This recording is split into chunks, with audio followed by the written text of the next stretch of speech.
கிரீடத்தை பெற்றுக்கொள்ளும்படியாக இந்த வேத ஆராய்ச்சி நிகழ்ச்சியில் எங்களோடு இணைந்திருக்கும் எங்கள் அன்பு நேயர்களே, உங்களை மறுபடியும் சந்திப்பதில் மிக்க மகிழ்ச்சி அடைகிறோம். வாக்குமாறா தேவன் நம்மோடு கூட இருந்து நாம் இருளின் பள்ளத்தாக்கிலே நடந்தாலும் நம்மோடு கூட இருந்து நம்மை வழிநடத்துவாராக.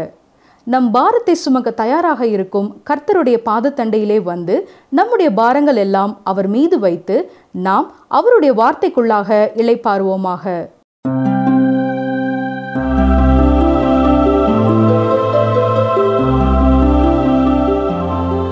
வேத வசனங்கள் மேல் ஆவல் உள்ளவர்களாய் தொடர்ந்து எங்களோடு வேதத்தை கற்றுக்கொள்ள இணைந்து வரும் அருமையான சகோதரனே, சகோதரியே, அநாதி சிநேகத்தால் நம்மை சிநேகித்து கொண்டிருக்கும் பிதாவாகிய தேவனாலும் குமாரனாகிய இயேசு கிறிஸ்துவினாலும் உங்களுக்கு கிருபையும் சமாதானமும் உண்டாவதாக. இன்று நாம் எரேமியா 33 முதல் 36 அதிகாரம் வரை பார்க்க போகிறோம். கடந்த நிகழ்ச்சியில் நாம் பார்த்தது போல இன்னமும் எரேமியா காவலில் தான் இருக்கிறார். வாசிக்கிறேன். எரேமியா 33 1 முதல் 3 வரை. எரேமியா இன்னும் காவற்சாலையின் முற்றத்திலே அடைக்கப்பட்டிருக்கையில் கர்த்தருடைய வார்த்தை 2ஆம் தரம் அவனுக்கு உண்டாகி, அவர் இதை செய்கிற கர்த்தருமாய், இதை திடப்படுத்தும்படிக்கு இதை உருவேற்படுத்துகிற கர்த்தருமாய் இருக்கிற யெகோவா என்னும் நாமம் உள்ளவர் சொல்லுகிறது என்னவென்றால், என்னை நோக்கி கூப்பிடு, அப்பொழுது நான் உனக்கு உத்தரவு கொடுத்து நீ அறியாததும் உனக்கு எட்டாததுமான பெரிய காரியங்களை உனக்கு அறிவிப்பேன். இந்த வேத வசனத்தை பல முறை மக்கள் சாட்சி சொல்லும் நேரங்களிலே நாம் கேட்டிருக்கலாம். ஆம், இது உண்மையாகவே ஒரு அருமையான வசனம்தான். என்றாலும் இந்த அதிகாரத்திலே, இந்த சூழ்நிலையின் மத்தியிலே இதை நாம் புரிந்து கொள்வது மிகச் சிறந்தது. இங்கே எரேமியா காவற்சாலையின் முற்றத்திலே இருந்தாலும் ஒரு நிலத்தை வாங்கும்படியாய் தேவன் கோரினார். விசுவாசத்தின் அடிப்படையிலேயே எரேமியா செயல்பட்டு அந்த நிலத்தை வாங்கி கொண்டார். இருந்தாலும் அவரது உள்ளத்தில் பல கேள்விகள் இருந்தன. ஏன் தேவன் யூதாவை சிறையிருப்பிற்குள்ளே அனுப்புகிறார்? இது இயற்கையான ஒரு மனநிலைதான். ஒரு விசுவாசி நல்ல விசுவாசத்தில் இருந்தாலும் அவனது வாழ்க்கையிலேயும் சந்தேகப்படும் நேரங்கள் வரலாம். உங்கள் வாழ்க்கையிலேயும் நீங்கள் இதை கவனித்திருக்கலாம். இதை ஏன் தேவன் அனுமதிக்கிறார், இது ஏன் நடக்கிறது என்று நீங்கள் கேட்டிருக்கலாம். அருமையான சகோதரனை, சகோதரியே, தேவனோடு கூட நடக்கிற ஒருவராய் நீங்கள் இருப்பீர்கள் என்றால், அவரோடு நல்ல ஒரு ஐக்கியத்திலே நீங்கள் இருப்பீர்கள் என்றாலும், நீங்கள் புரிந்து கொள்ள முடியாத பல காரியங்களை உங்கள் வாழ்க்கையிலேயும் தேவன் அனுமதிப்பார். இன்று உங்கள் வாழ்க்கையின் சூழ்நிலையிலே நடைபெறுகிற சில காரியங்களை குறித்து நீங்களும் இப்படிப்பட்ட ஒரு கேள்விக்குறியோடு இருக்கலாம். சில ஆண்டுகளுக்கு முன் நடந்த ஒரு உண்மை சம்பவத்தை சொல்லுகிறேன், கவனியுங்கள். அவர் ஒரு போதகர். அவருடைய மனைவி பேர்காலத்திற்காக ஆஸ்பத்திரியிலே அனுமதிக்கப்பட்டிருந்தார்கள். குழந்தை பிறந்த செய்தியை கேள்விப்பட்டு மருத்துவமனைக்கு சென்றார். நேராக அவர்கள் மனைவியையும் குழந்தையும் பார்க்க போகும் முன் மருத்துவரை பார்க்கும்படியாய் வரவேற்பு அறையிலே அவருக்கு சொல்லப்பட்டது. எனவே நேரடியாக சென்று மருத்துவரை சந்தித்தார். அப்பொழுது மருத்துவர் அவரை பார்த்து, ஐயா, உங்கள் மனைவிக்கு பிறந்த குழந்தை மரித்து போய்விட்டது. அதை குறித்து இன்னும் நாங்கள் அவர்களிடத்திலே சொல்லவில்லை. நீங்கள் வந்து சொல்வீர்கள் என்றால் நல்லது என்று நாங்கள் காத்திருக்கிறோம் என்றார்கள். அடக்க முடியாத துயரத்துடன் மருத்துவரோடு சேர்ந்து அவரது மனைவியினிடத்திலே சென்று உண்மையை கூறி இதை குறித்து இருவரும் சில நிமிடங்கள் அழுதார்கள். சில மணி நேரங்கள் அங்கே செலவு செய்த போதகர் வெளியே வந்து அங்கே இருந்து ஒரு பூங்காவிலே உட்கார்ந்து வானத்தை அண்ணார்ந்து பார்த்து நிலவையும் நட்சத்திரங்களையும் எல்லாவற்றையும் பார்த்து, ஆண்டவரே, இது ஏன், இது ஏன் என்று கேள்வி மேல் கேள்வியாக கேட்டுக்கொண்டே இருந்தார். பின்னர் கொஞ்சம் கொஞ்சமாய் ஆறுதல் பெற்றார். அருமையான சகோதரனை, சகோதரியே, ஒருவேளை ஏன் இது நடந்தது, ஏன் இது நடந்தது, ஏன் என் குடும்பத்தில் நடந்தது என்று கேள்விக்குறியோடு இருப்பீர்கள் என்றால், அந்த கேள்விகளை நாம் உரிமையோடு நம்மை படைத்த இறைவனிடத்திலே கேட்கலாம். ஒருவேளை இப்பொழுது அதற்கான முழுமையான பதிலை நாம் புரிந்து கொள்ள முடியாவிட்டாலும், ஏற்ற நேரத்திலே கர்த்தர் அதற்கான விடையை நமக்கு கொடுத்தாலும் கொடுக்காவிட்டாலும் நாம் இன்னும் அதிகமாய் கர்த்தரை நம்ப கற்றுக்கொள்வோம். அன்று எரேமியாவின் சூழ்நிலையும் இதுதான். கர்த்தர் சொன்ன செய்திகளைத்தான் அவரும் மக்களுக்கு சொல்லிக் கொண்டிருந்தார். ஆனால் அவரை காவலிலே வைத்தார்கள். இப்படிப்பட்ட சூழ்நிலையில் தேவன் ஒரு நிலத்தை வாங்க சொன்னார். ஏனென்று புரியாவிட்டாலும் எரேமியா அதற்கும் கீழ்ப்படிந்தார். நாம் வேதத்திலே பார்க்கும் இன்னும் பலருடைய வாழ்க்கையிலே கேள்விகள் எழுந்தன. யோனாவின் தீர்க்க தரிசன புத்தகத்தை வாசிப்போம் என்றால் யோனாவிற்கும் கேள்விகள் எழும்பின. எழும்பின கேள்விகளை நாம் அங்கே தெளிவாய் பார்க்கலாம். கேள்விகள் எழும்புவதினாலே எனக்கு விசுவாச குறைவு என்று நாம் எண்ண தேவையில்லை. உள்ளத்தின் ஆழத்திலே கேள்விகளை வைத்துக்கொண்டு மாய்மாலமாக நாம் எல்லாம் சரியாக இருக்கிறது போல நடப்பதுதான் தவறு. எந்த ஒரு காரியத்தை குறித்தும் கர்த்தரிடத்திலே 100க்கு 100 நாம் வெளிப்படையாய் இருக்கவே அவர் விரும்புகிறார்.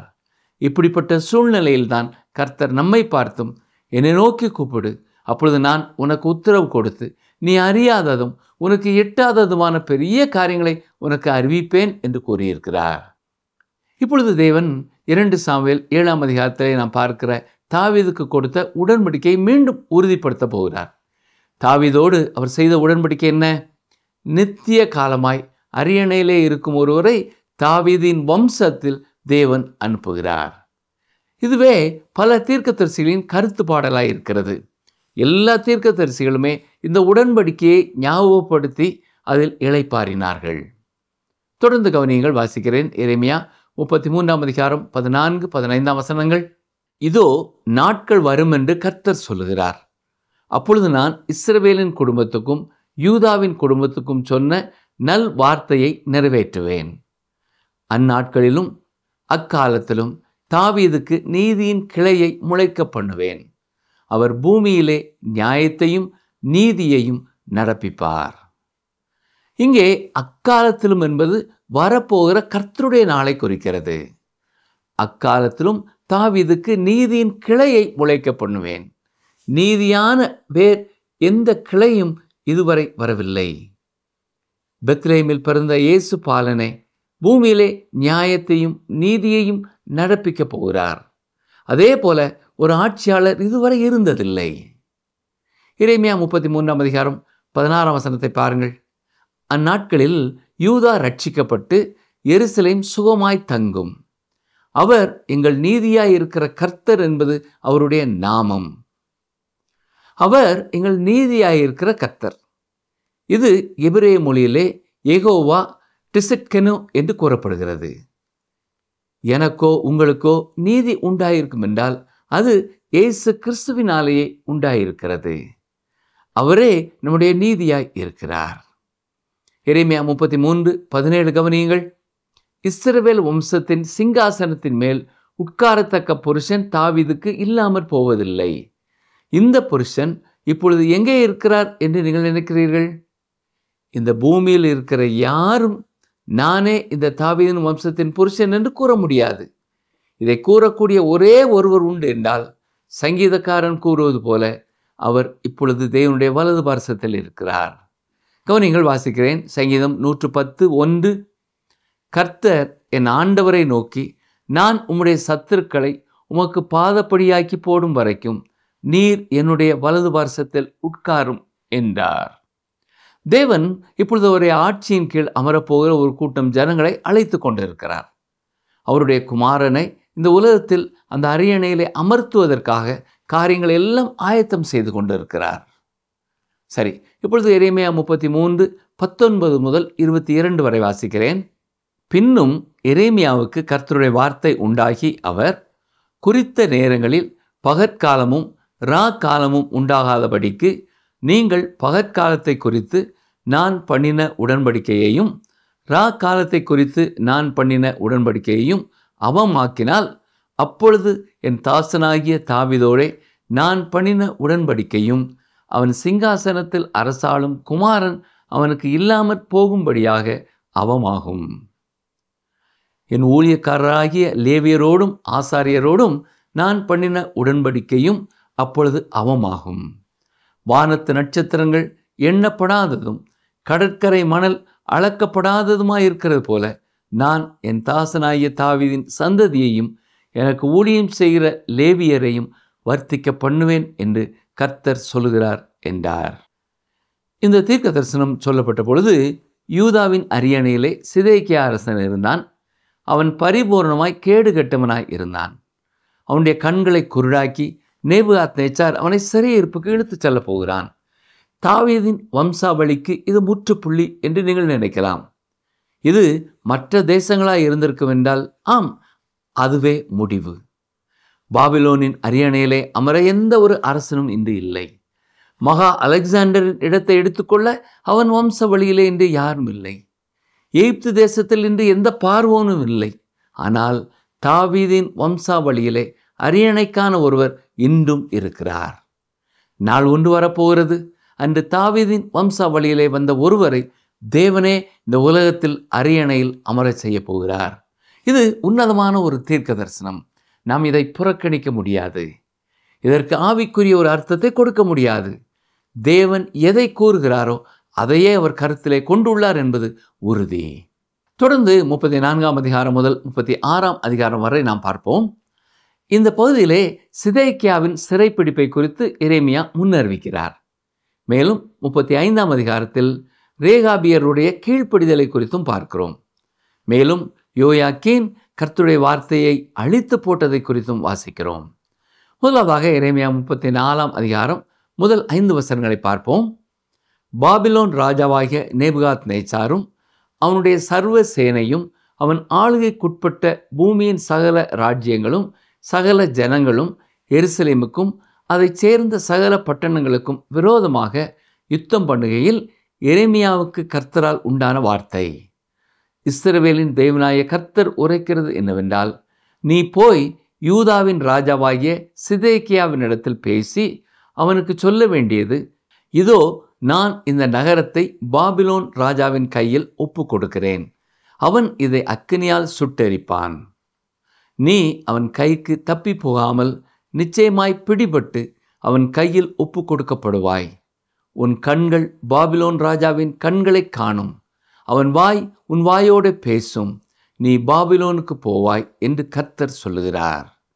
ஆகிலும் யூதாவின் ராஜாவாகிய சிதேக்கியாவே, கர்த்தருடைய வார்த்தை கேள். உன்னை குறித்து கர்த்தர் சொல்லுகிறது என்னவென்றால், நீ பட்டயத்தாலே சாவதில்லை, சமாதானத்தோடே சாவாய். உனக்கு முன்னிருந்த ராஜாக்களாகிய உன் பிதாக்களின் நிமித்தம் கந்த வர்க்கங்களை கொளுத்தினது போல உன் நிமித்தமும் கொளுத்தி, ஐயோ ஆண்டவனே என்று சொல்லி உனக்காக புலம்புவார்கள். இது நான் சொன்ன வார்த்தை என்று கர்த்தர் உரைத்தார் என்று சொல் என்றார். இங்கே எரேமியா சொல்ல வேண்டிய செய்தி என்ன? எருசலேம் தீயினாலே சுட்டெரிக்கப்படும் என்றும் பாபிலோனின் அரசன் சிதேக்கியாவை சிறைபிடித்து செல்வான் என்றும் கூற வேண்டியது இருக்கிறது. தொடர்ந்து கவனியுங்கள். 34ஆம் அதிகாரம் 8ஆம் 9ஆம் வசனங்கள். ஒருவன் யூதா ஜாதியானாகிய தன் சகோதரனை அடிமை கொள்ளாதபடிக்கு அவனவன் எபிரேயனாகிய தன் வேலைக்காரனையும் எபிரேய ஸ்திரீயாகிய தன் வேலைக்காரியையும் சுயாதீனராக அனுப்பிவிட வேண்டும் என்று அவர்களுக்கு விடுதலையை கூறும்படி ராஜாவாகிய சிதேக்கியா எருசலேமில் இருக்கிற எல்லா ஜனத்தோடும் உடன்படிக்கை பண்ணின பின்பு எரேமியாவுக்கு கர்த்தரால் வார்த்தை உண்டாயிற்று. இங்கே நான் வாசித்தது போல சிதேக்கியா ஜனங்களோடு ஒரு ஒப்பந்தத்திற்கு வருகிறான். அதாவது எபிரேயர்களை வேலைக்கு வைத்திருக்கும் மனிதர்கள் அவர்கள் அத்தனை பேரையும் விடுதலை செய்ய வேண்டும் என்று கூறினான். பாருங்கள் வசனங்கள் 15, 16. நீங்களோ இந்நாளிலே மனம் திரும்பி அவனவன் தன் அயலானுக்கு விடுதலையை கூறின விஷயத்திலே என் பார்வைக்கு செம்மையானதை செய்து என் நாமம் தரிக்கப்பட்ட ஆலயத்திலே இதற்காக என் முகத்துக்கு முன் உடன்படிக்கை பண்ணியிருந்தீர்கள். ஆனாலும் நீங்கள் மாறாட்டம் பண்ணி என் நாமத்தை பரிசுத்த குலைச்சலாக்கி நீங்கள் அவனவன் விடுதலையாகவும் சுயாதீனராகவும் அனுப்பிவிட்டு தன் வேலைக்காரனையும் தன் வேலைக்காரியையும் திரும்ப அழைத்து வந்து அவர்களை உங்களுக்கு வேலைக்காரரும் வேலைக்காரிகளுமாய் இருக்கும்படி அடிமைப்படுத்தினீர்கள். இங்கே கர்த்தர் சொல்வது என்ன? யாத்ராமம் 21:2 கூறப்பட்டிருப்பது போல நீங்கள் செய்தது சரியான ஒரு தீர்மானம்தான் என்கிறார். என்றாலும் சிதேக்கியா சரியான உடன்படிக்கை பண்ணவில்லை. எனவேதான் கர்த்தர் அவனை பார்த்து நீங்கள் மாறாட்டம் பண்ணி என் நாமத்தை பரிசுத்த குலைச்சல் ஆக்கிவிட்டீர்கள் என்கிறார். வேறு வார்த்தைகளில் சொல்ல வேண்டும் என்றால் சிதேக்கியா தேவனுடைய நாமத்தை பரிசுத்த குலைச்சல் ஆக்கினான். ஜனங்களுக்கு விடுதலை கூறி தான் வித்தியாசமான ஒரு அரசன் என்பதை உலகத்திற்கு காண்பித்திருக்கலாம். உண்மையான ஜீவனுள்ள தேவனுக்கு கீழ்ப்படிந்திருக்கலாம். ஆனால் அவன் எபிரேய வேலைக்காரர்களை விடுதலை செய்தது ஒரு மாய்மாலமான வெளிப்படையான நாடகமே என்று கர்த்தர் கூறுகிறார். நிகழ்ச்சியை கேட்டுக்கொண்டிருக்கிற எனக்கு அருமையான சகோதரனே சகோதரியே, இந்த உலகம் கர்த்தருடைய பிள்ளைகளின் வாழ்க்கையை தான் கவனிக்கிறது. இன்று விசுவாசிகள் வாழ்க்கையிலே கர்த்தர் எதிர்பார்ப்பது என்ன? அவர்கள் மூலம் அவருடைய நாமம் மகிமைப்பட வேண்டும். அவரை அறிந்திருக்கிறேன் என்று கூறுவோர் கர்த்தருடைய வார்த்தை அநேகருக்கு கொடுப்பதிலே இடையூறாய் இருக்கக்கூடாது. கர்த்தரை அறியாதவர்களால் கர்த்தருடைய நாமத்திற்கு வரும் அபகீர்த்தியை விட விசுவாசிகள் தவறு செய்யும் பொழுதுதான் கர்த்தருடைய நாமம் அதிகமாய் இகழப்படும். இங்கே சிதேக்கியாவை பார்த்து, உன்னால் தான் என் பெயருக்கு அபகீர்த்தி வந்தது என்று கர்த்தர் சொல்லுகிறார். பாருங்கள், தொடர்ந்து வாசிக்கிறேன். எரேமியா 34:19 முதல் 21 வரை. கன்றுக்குட்டியின் துண்டுகளின் நடுவே கடந்து போன யூதாவின் பிரபுக்களையும் எருசலேமின் பிரபுக்களையும் பிரதானிகளையும் ஆசாரியர்களையும் தேசத்தின் சகல ஜனங்களையும் அப்படி செய்து, நான் அவர்களை அவர்கள் சத்துருக்களின் கையிலும் அவர்கள் பிராணனை வாங்க தேடுகிறவர்களின் கையிலும் ஒப்பு கொடுப்பேன். அவர்களுடைய பிரேதம் ஆகாயத்தின் பறவைகளுக்கும் பூமியின் மிருகங்களுக்கும் இரையாகும். யூதாவின் ராஜாவாகிய சிதேக்கியாவையும் அவனுடைய பிரபுக்களையும் அவர்கள் சத்துருக்களின் கையிலும் அவர்கள் பிராணனை வாங்க தேடுகிறவர்களின் கையிலும் உங்களை விட்டு பேர்ந்து போன பாபிலோன் ராஜாவினுடைய சேனைகளின் கையிலும் ஒப்பு கொடுப்பேன். சரி, கன்றுக்குட்டிகளின் துண்டுகளின் நடுவே கடந்து போன யூதாவின் பிரபுக்கள் என்று கூறப்படுவதின் பொருள் என்னவென்றால், அந்த காலத்திலே மக்கள் ஒருவரோடு ஒருவர் இவ்வாறு தான் உடன்படிக்கை செய்தார்கள். அதாவது ஒப்பந்தம் செய்தார்கள். ஒரு கன்றுக்குட்டியை எடுத்து 2 துண்டாக வெட்டி 2 பக்கங்களிலே வைத்து தங்கள் கரங்களை பிடித்து கொண்டு அந்த 2 துண்டுகளுக்கு இடையிலே நடப்பார்கள். இதே போலத்தான் ஆபிரகாமோடு கர்த்தர் உடன்படிக்கை செய்ததை குறித்து ஆதியாகமத்திலே நாம் வாசிக்கிறோம். இந்நாட்களிலே நாம் நோட்டரி பப்ளிக்கை கொண்டு ஒப்பந்தங்களை உறுதி செய்வதற்கு ஒத்தது இது. அரசனான சிதேக்கியா, ஆசாரியர்கள், பிரபுக்கள் மற்றும் ஜனங்கள் அனைவருமே வேலைக்காரர்களுக்கு விடுதலை கொடுப்பதை குறித்த தேவனுடைய உடன்படிக்கையை நிறைவேற்றவில்லை. எனவேதான் தேவன் இந்த நியாய தீர்ப்பை அவர்கள் மேல் கூறுகிறார். அடுத்ததாக 35ஆம் அதிகாரத்தில் கர்த்தருக்கு விசுவாசமாய் வாழ்ந்த ரேகாபியரை குறித்து நாம் வாசிக்கிறோம். மற்ற எல்லா ஜனங்களையும் விட இவர்கள் வித்தியாசமானவர்களாய் வாழ்ந்தார்கள். இதை எதற்காக கர்த்தர் எழுதி வைத்திருக்கிறார் என்றால், எல்லா தீமையான சூழ்நிலையின் மத்தியிலும் தேவனுக்கு விசுவாசம் உள்ள ஒரு சிறு கூட்டம் இருந்து கொண்டேதான் இருக்கும். கர்த்தர் ஒருபொழுதும் தமக்கான சாட்சி உள்ள ஒரு சிறு கூட்ட மக்களை விட்டு செல்லாமல் இல்லை. இந்த உலகம் இதுவரை அறிந்திராத எத்தனை இருளான காலங்களின் மத்தியிலையும் அவருக்கு சாட்சியான ஒரு சிறு கூட்ட மக்கள் இருப்பார்கள். வர இருக்கும் மகா உபத்திரவ காலத்திலேயும் 1,44,000 ரகசியமான விசுவாசிகள் ஒளிந்திருக்கும்படி கட்டாயப்படுத்தப்பட்டிருப்பார்கள். மேலும் தேவனுக்கு சாட்சியாக 2 விசுவாசிகள் எழுந்து நிற்கப் போகிறார்கள். இதுதான் தேவனுடைய திட்டம். உலகத்தை முழுமையாய் பிசாசனுடைய கரத்தில் தேவன் கொடுக்கும் அந்த காலகட்டத்திலும் யாரும் மேற்கொள்ள முடியாத 2 சாட்சிகள் இருப்பார்கள். யாரும் அவர்களை தொட முடியாது. அவர்களை கொண்டுதான் தேவன் வைத்திருக்கிற திட்டத்தை அவர் நிறைவேற்றப் போகிறார். அதுவரையிலும் யாராலும் அவர்களை ஒன்றும் செய்ய முடியாது. எரேமியா 35ஆம் அதிகாரம் முதல் 2 வசனங்களை பாருங்கள். யோசியாவின் குமாரனாகிய யோயாக்கீம் என்னும் யூதா ராஜாவின் நாட்களில் எரேமியாவுக்கு கர்த்தரால் உண்டான வார்த்தை: நீ ரேகாபியருடைய வீட்டுக்கு போய் அவர்களோட பேசி அவர்களை கர்த்தருடைய ஆலயத்தின் அறைகளில் ஒன்றிலே அழைத்து வந்து அவர்களுக்கு திராட்சரசம் குடிக்க கொடு என்றார். கவனித்தீர்களா? கர்த்தர் எரேமியாவை அழைத்து ரேகாபியருடைய வீட்டிற்கு போய் அவர்களை கர்த்தருடைய ஆலயத்தின் அறைகளிலே ஒன்றிலே அழைத்து வந்து அவர்களுக்கு திராட்சரசம் குடிக்க கொடு என்று சொல்லுகிறார். பாருங்கள், தொடர்ந்து வாசிக்கிறேன். 35ஆம் அதிகாரம் 5 முதல் 7 வசனங்கள். திராட்சரசத்தினால் நிரப்பப்பட்ட குடங்களையும் கிண்ணங்களையும் ரேகாபியருடைய குடும்பத்தைச் சேர்ந்த புத்திரரின் முன்னே வைத்து அவர்களை நோக்கி திராட்சரசம் குடியுங்கள் என்றேன். அதற்கு அவர்கள், நாங்கள் திராட்சரசம் குடிக்கிறதில்லை. ஏனென்றால் ரேகாபின் குமாரனாகிய எங்களுடைய தகப்பன் யோனதாப், நீங்கள் பரதேசிகளாய் தங்குகிற தேசத்தில் நீடித்திருக்கும்படிக்கு நீங்களும் உங்கள் பிள்ளைகளும் என்றென்றைக்கும் திராட்சரசம் குடியாமலும் வீட்டை கட்டாமலும் விதையை விதையாமலும் திராட்சை தோட்டத்தை நாட்டாமலும் அதை கையாளாமலும் உங்களுடைய எல்லா நாட்களிலும் கூடாரங்களிலே குடியிருப்பீர்களாக என்று எங்களுக்கு கட்டளையிட்டார். எத்தனையோ ஆண்டுகளுக்கு முன் அவர்கள் குடும்பத்தின் தலைவர் ஒருவரால் கொடுக்கப்பட்ட ஒரு கட்டளையின்படி அவர்கள் திராட்சரசம் குடிக்க மறுத்து விட்டார்கள். இது எவ்வளவு பெரிய ஒரு சாட்சி இல்லையா? சரி, எரேமியா 35ஆம் அதிகாரம் 13 முதல் 15 வரை பாருங்கள். இஸ்ரவேலின் தேவனாகிய சேனைகளின் கர்த்தர் உரைக்கிறது என்னவென்றால், நீ போய் யூதாவின் மனுஷரையும் எருசலேமின் குடிகளையும் நோக்கி, நீங்கள் என் வார்த்தைகளை கேட்டு புத்தியை ஏற்றுக்கொள்கிறதில்லையோ என்று கர்த்தர் சொல்லுகிறார். திராட்சரசம் குடியாதபடிக்கு ரேகாபின் குமாரனாகிய யோனதாப் தன் புத்திரருக்கு கட்டளையிட்ட வார்த்தைகள் கை கொள்ளப்பட்டு வருகிறது. அவர்கள் இந்நாள் மட்டும் அதை குடியாமல் தங்கள் தகப்பனுடைய கட்டளைக்கு கீழ்ப்படுகிறார்கள். ஆனாலும் நான் உங்களுக்கு ஏற்கனவே சொல்லிக்கொண்டே இருந்தும் எனக்கு கீழ்ப்படியாமல் போனீர்கள். நீங்கள் அந்நிய தேவர்களை சேவிக்கும்படி அவர்களை பின்பற்றாமல் அவனவன் தன் பொல்லாத வழியை விட்டு திரும்பி உங்கள் நடக்கையை சீர்திருத்துங்கள்.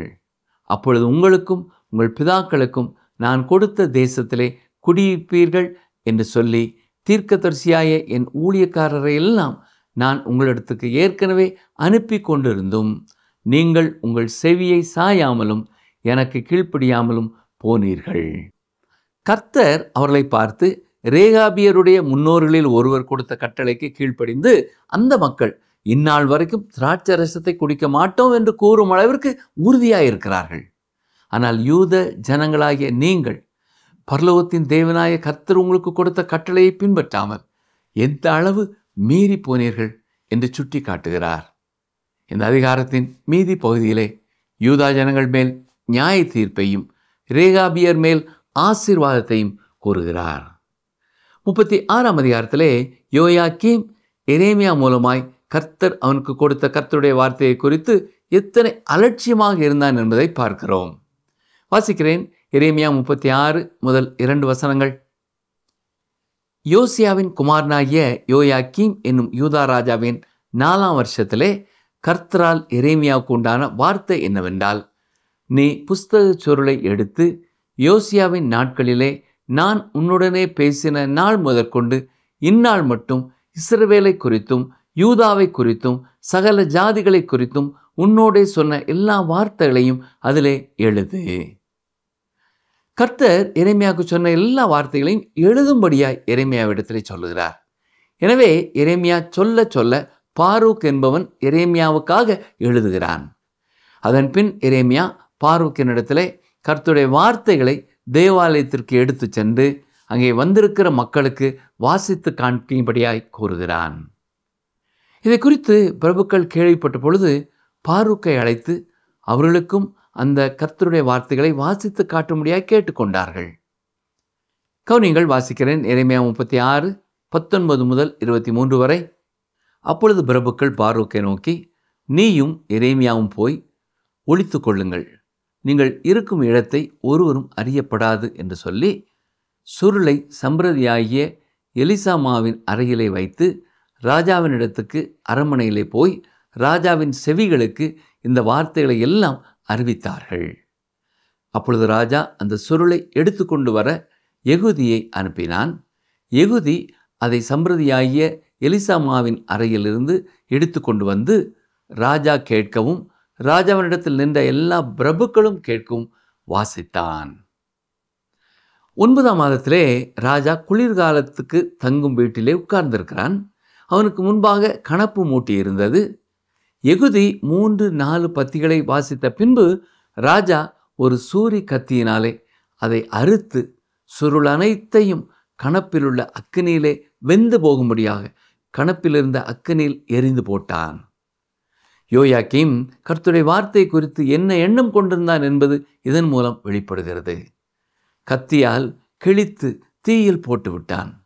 இது கர்த்தருடைய வார்த்தை என்பதை குறித்து எந்த அக்கறையும் அவனுக்கு இல்லை.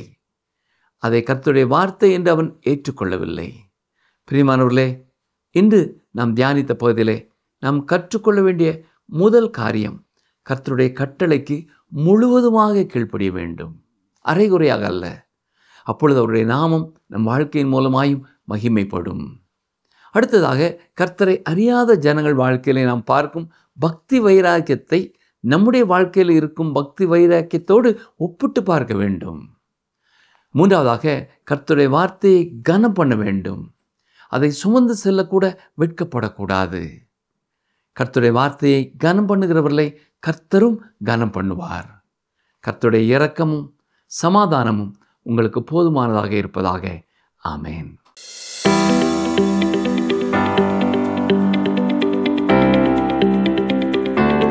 ரேகாபியர் தங்களை தனிப்பட்டு காண்பித்தது எந்த விஷயத்தில்?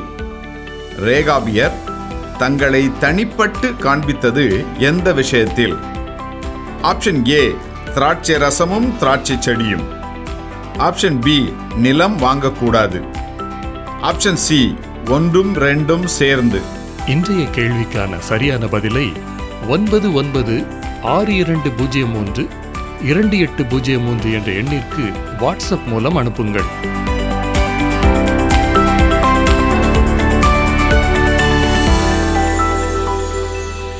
கிறிஸ்துவுக்குள் அன்பான நேயர்களே, இன்றைய நாளின் வேத ஆராய்ச்சி உங்களுக்கு மிகவும் உபயோகமாயிருந்திருக்கும் என்று நாங்கள் நம்புகிறோம்.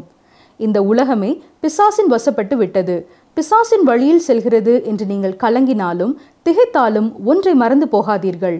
தேவன் எப்போதும் தனக்கென்று பாகாலை முத்தமிடாத ஒரு பங்கு கூட்டத்தை வைத்து கொண்டே இருக்கிறார். அந்த ஒரு கூட்ட மக்களில் நாமும் ஒருவராய் இருக்க நாம் வாஞ்சிப்போமாக. நம்முடைய மனம் சோர்ந்து போகும்போது நம்மை மகிழ்விப்பது கர்த்தருடைய பிரசன்னமும் கர்த்தருடைய வசனங்களுமா? இல்லாவிட்டால் இந்த உலகின் காரியங்களா? இந்த நிகழ்ச்சி உங்களுக்கு பிடிச்சிருக்கா? அப்ப இப்பவே மிஸ்டர் கால் கொடுங்க. பரிசு வெல்றது நீங்களாவும் இருக்கலாம்.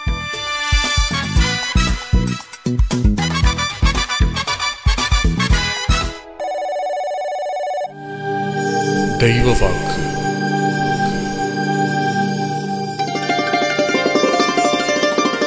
கர்த்தராகிய நான் நீதியின்படி உம்மை அழைத்து உம்முடைய கையை பிடித்து உம்மை தற்காத்து உம்மை ஜனத்திற்கு உடன்படிக்கையாகவும் ஜாதிகளுக்கு ஒளியாகவும் வைக்கிறேன்.